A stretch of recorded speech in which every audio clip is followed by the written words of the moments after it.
வணக்கம் நண்பர்களே, நாம் இன்னைக்கு பதிவில் என்ன பார்க்க போகிறோம் அப்படின்னா 238வது சிபிடி கூட்டத்தில் 13/10/25 இன்றைய நிலவரம் என்ன, 100% திரும்ப பெறும் வசதி மற்றும் விஸ்வாஸ் திட்டத்துக்கு அனுமதி அப்படிங்கிறத நம்ம இந்த தலைப்பில் பார்க்க போகிறோம். நீங்கள் நம்ம சேனலுக்கு இப்போ தான் வந்திருக்கீங்கன்னா சேனலை மறக்காமல் சப்ஸ்கிரைப் பண்ணிக்கோங்க.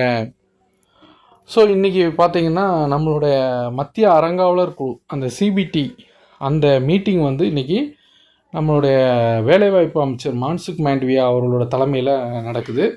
ஸோ அது 238வது சிபிடி கூட்டம். இதில் இணையமைச்சர் ஷோபா கரந்தலாச்சே, தொழிலாளர் செயலாளர் ரமேஷ் கிருஷ்ணமூர்த்தி மற்றும் பிற மூத்த அதிகாரிகள் கலந்து கொண்டனர்.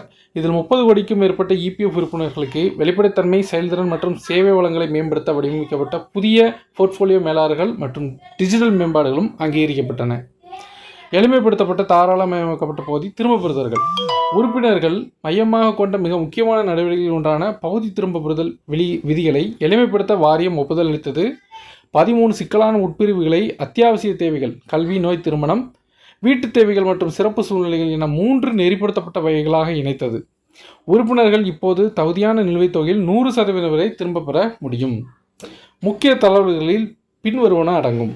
கல்வி பணத்தை திரும்ப பெறுதல் 10 முறை வரையிலும், திருமண பணத்தை திரும்ப பெறுதல் 5 முறை வரையிலும் முந்தைய கூட்டு உச்சவரம்பாக இருந்த 3 உயர்த்தப்பட்டுள்ளது. சீரான குறைந்தபட்ச சேவை தேவை 12 மாதங்களாக குறைக்கப்பட்டது.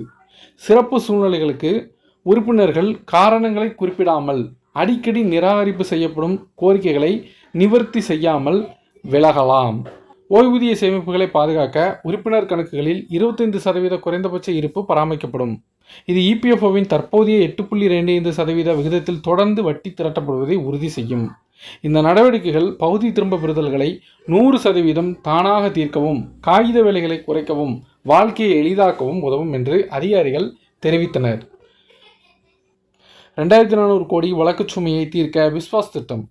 மற்றொரு பெரிய சீர்திருத்தத்தில் தாமதமான பிஎஃப் பணம் அனுப்புதலுக்கான தண்டனை இழப்பீடுகள் தொடர்பான நீண்டகாலமாக நிலுவையில் உள்ள வழக்குகளை தீர்ப்பதை நோக்கமாக கொண்ட விஸ்வாஸ் திட்டத்தை மாண்டவியா தொடங்கினார். மே 2025 நிலவரப்படி 6000க்கும் மேற்பட்ட சட்ட வழக்குகளில் 2400 கோடி அபராத இழப்பீடுகள் நிலுவையில் உள்ளதாக இபிஎஃப்ஓ தெரிவித்துள்ளது. மேலும் 21,000 சாத்தியமான தகராறுகள் அதன் மின் நடவடிக்கை அமைப்பில் நிலுவையில் உள்ளன. விஸ்வாஸ் திட்டத்தின் கீழ் தண்டனை விகிதம் மாதத்திற்கு 1% குறைக்கப்பட்டுள்ளது. குறுகிய தாமதங்களுக்கு தரப்படுத்தப்பட்ட நிவாரணம் 2 மாதங்கள் வரை 0.25% மற்றும் 4 மாதங்கள் வரை 0.50%. இந்த திட்டம் 6 மாதங்களுக்கு செயல்படும், மேலும் 6 மாதங்களுக்கு நீட்டிக்கப்படலாம்.